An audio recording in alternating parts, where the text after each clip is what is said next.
السلام عليكم ورحمة الله وبركاته، ازي حضراتكم عاملين ايه؟ مع حضراتكم الطالب حمدي وجيه، طالب بالفرقة الثالثة قسم التقنية الحيوية كلية الزراعة جامعة الأزهر بالقاهرة. في الفيديو بتاع النهاردة إن شاء الله نتكلم عن المظلة اللي بعنوان الإنتاج النباتي. المظلة اللي بعنوان الإنتاج النباتي كان تحتيها قسم البساتين، قسم المحاصيل، قسم الأراضي والمياه. نبدأ ندخل على قسم البساتين. زي ما قلنا عندنا 5 ثوابت. أول حاجة التعريف. قسم البساتين ده عبارة عن إيه؟ ده عبارة عن قسم يهتم بإعداد جيل واعي بالأساسيات البستانية. إيه هي الأساسيات البستانية دي؟ عندنا خضر، عندنا فاكهة، عندنا نباتات طبية وعطرية، عندنا زينة، عندنا نباتات تنسيق داخلي، عندنا غابات وأشجار.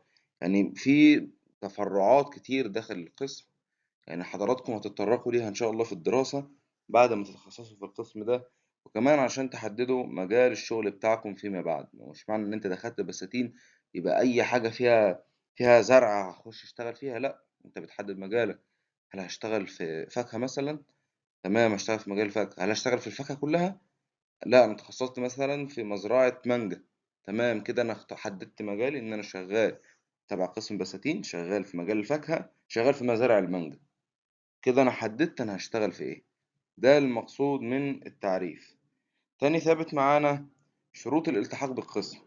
شروط الالتحاق بقسم البساتين: جيد على الأقل في سنة تانية، وجيد على الأقل في مادة القسم اللي هي مادة مبادئ علم البساتين اللي هتدرسها في سنة تانية في الترم التاني إن شاء الله. معنى كده إن أنت لو جايب جيد هتدخل القسم وش؟ لا، مش شرط. يعني ممكن تلاقي أصلا الناس اللي داخلة كلها جايبين امتياز، فأنت مش هتلحق مكانك مع إنك محقق الشروط، بس الأولوية للي جايب تقدير أعلى. فالأفضل إن أنت تذاكر. طيب هل الشروط دي ثابتة كل سنة؟ لا طبعا. يعني أنا بكلمك من سنة 25 26. يعني الدفعة بتاعت 25 26 دي الشروط بتاعتها ممكن تتغير. ممكن السنة الجاية يقول لك احنا عايزين مقبول، ممكن السنة الجاية يقول لك احنا عايزين امتياز. هي بتتغير. فلذلك انت كل ما تذاكر وتجيب تقدير اعلى هتضمن فرصة قوية جدا لوجودك في القسم. ثالث ثابت معانا المواد الدراسية، ودي هنشوفها في السلايد اللي جاي. رابع حاجة فرص العمل، هنشوفها برضو بعدين. خامس حاجة الكورسات، قلنا إن دي اسطمبة ثابتة. تدريب لدى الشركات والمزارع. شركات أهو، في شركات تبع مجال البساتين هنشوفها في فرص العمل. في السلايد دي هنشوف المواد الدراسية اللي حضراتكم هتدرسوها في سنة تالتة وفي سنة رابعة. زي ما هو واضح قدام حضراتكم، سنة تالتة ترم أول، ترم تاني. الاتنين دول من الثوابت اللي احنا قلنا عليهم. الاتنين دول من الثوابت اللي احنا قلنا عليهم. دي أسامي المواد، مش هقرأها لكم طبعا، يعني هي موجودة قدامكم. أسامي المواد سنة تالتة الترم التاني، أسامي مواد سنة رابعة الترم الأول، أسامي مواد سنة رابعة الترم التاني. أدي كده المواد الدراسية بتاعت قسم بساتين اللي حضراتكم هتدرسوها في السنتين بتوع التخصص.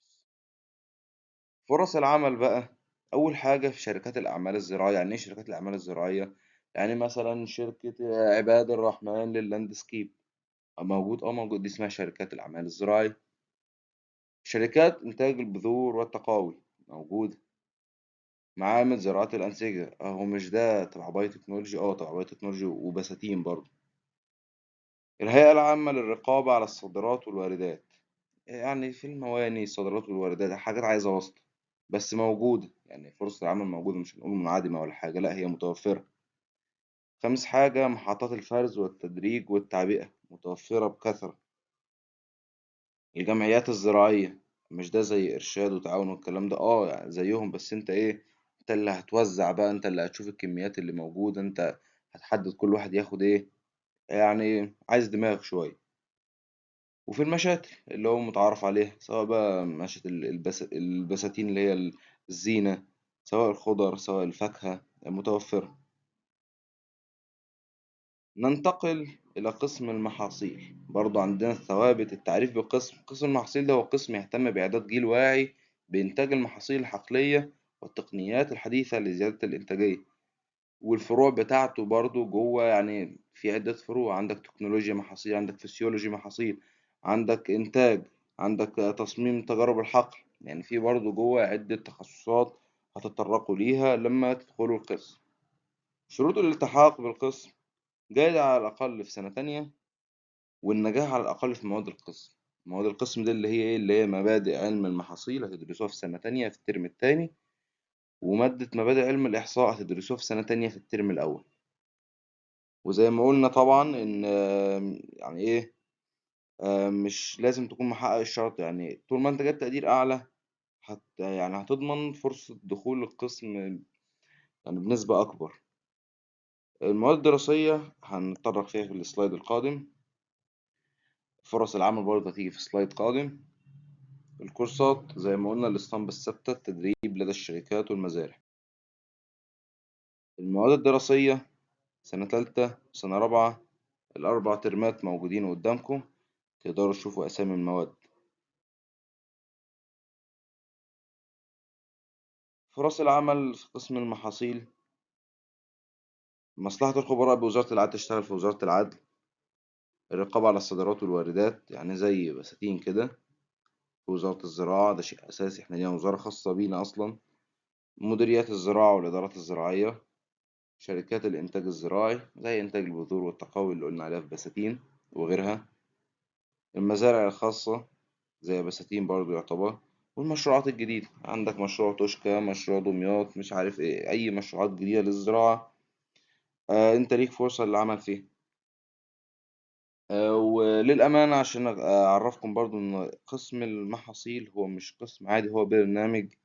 الفرق بين القسم والبرنامج، احنا قلنا الفرق بين القسم والشعبة، قلنا إن القسم يتكون من عدة شعب. طب ايه الفرق بين القسم والبرنامج؟ القسم يعني مش معتمد، لكن البرنامج معتمد حاصل على شهادة الايزو. برنامج المحاصيل هو برنامج معتمد حاصل على شهادة الايزو. نتطرق إلى قسم الأراضي سابقا وحاليا هو برنامج الأراضي. برنامج الأراضي والمياه، التعريف بتاعه هو برنامج يهتم بتعليم الطالب مهارات استصلاح الأراضي وتحليل التربة والري وغيرها. طب شروط الالتحاق بالبرنامج: تكون حاصل على جيد على الأقل في سنة تانية، والنجاح على الأقل في مواد القسم اللي هي إيه، اللي هي الطبيعة أو الفيزياء اللي حضراتكم درستوها في سنة أولى في الترم التاني، ومادة مبادئ علم الأراضي اللي هتدرسوها في تانية في الترم الأول. المواد الدراسية هنشوفها في السلايد الجاية. فرص العمل هنشوفها في السلايد اللي بعديها. الكورسات زي ما قلنا الاسطمبة الثابتة اللي عندنا. يبقى كده احنا قلنا لغاية الآن إن في اتنين من الأقسام المعتمدة للحصل على شهادة الأيزو: برنامج المحاصيل وبرنامج الأراضي والمياه. المواد الدراسية في برنامج الأراضي والمياه سنة تالتة وسنة رابعة، مواد الأربع ترمات موجودين قدام حضراتكم، تقدروا تشوفوا المواد دي تقرأوها. وكمان أقول لكم على نصيحة يعني تعرفوا منها الأقسام أكتر، وتعرفوا منها المواد بتتكلم عن إيه، بس يعني لما أخلص الفيديو. فرص العمل في برنامج الأراضي والمياه: أول حاجة وزارة الزراعة، تاني حاجة وزارة الري، تالت حاجة شركات الاستصلاح، رابع حاجة شركات الأسمدة، معامل تحليل الأراضي والمياه، مشاريع الري والصرف الزراعي، هيئة الاستشعار عن بعد. كده خلصنا مظلة الإنتاج النباتي، قسم بساتين، برنامج محاصيل، برنامج أراضي ومياه. طيب النصيحة اللي أنا كنت أقولها لكم: أنتوا لازم تروحوا القسم اللي أنتوا حابين، أو تروحوا الأقسام كلها، لفوا على الأقسام كلها كده، أنتوا فاضيين وراكم سنة كاملة أو سنتين لو أنت في سنة أولى. لف على الأقسام كلها، اقعد مع عدد كبير جدا من الدكاترة هناك، سواء دكتور أو معيد. حتى العمال بتوع الكلية اقعد معاهم، يعني اقعد مع عم يسري، اقعد مع عم أبو سمير، اقعد مع عم إبراهيم في قسم الأراضي، يعني اقعد اتكلم معاه. اعرف قول له انت بقالك كتير شغال هنا في الكلية. طب انت اكتر ناس اتخرجت شفتها اشتغلت كانت من قسم ايه؟ يعني انا عم ابراهيم بتاع قسم اراضي كان بيقول لي على بتوع البان اكتر ناس بتخرج تشتغل في قسم البان. عم يسري بيقول لي انتاج حيواني، وخصوصا ان هو شغال في مزرعة اغنام. فانت اقعد مع الناس كلها وخد من خبراتهم، مش معنى ان هو عامل يبقى ما يعرفش، لا ده عنده خبرة. اقعد مع الدكاترة اسألهم، انا كنت بلف على الدكاترة اقعد معاهم اسأل. واللي خلاني ان انا ادخل قسم بايو تكنولوجي ان انا قعدت مع دكتور احمد شهاب وكلمني وفهمني كل حاجة، فهمت منه كل حاجة، فهمت من الدكاترة، فهمت من العمال. شوف الطلبة اللي في القسم، شوف طلبة سنة تالتة وطلبة سنة رابعة، افهم منهم. اعرف المادة دي اتكلم عن كذا. انا عن نفسي كنت بحضر، انا رحت في مادة اسمها تشريعات امان حيوي، قسم بايو تكنولوجي في الترم التاني سنة تالتة. دخلت استأذنت الدكتور، حضرت معاهم المحاضرة وشفت نظام الشرح بتاعهم. فأنت اسأل الطلاب، قول لهم المادة دي بتتكلم عن إيه. طب مين الدكتور بتاعه؟ روح اقعد مع دكتور المادة اسأله، يعني اعرف أكتر عن المادة. على ما أظن كده أنت سمعت فيديوهات، عرفت مجالات الشغل، عرفت المواد، قعدت مع دكاترة مع عمال مع طلاب، فهمت منهم نظام القسم أكتر، بقى عندك حصيلة كبيرة من المعلومات عن كل قسم.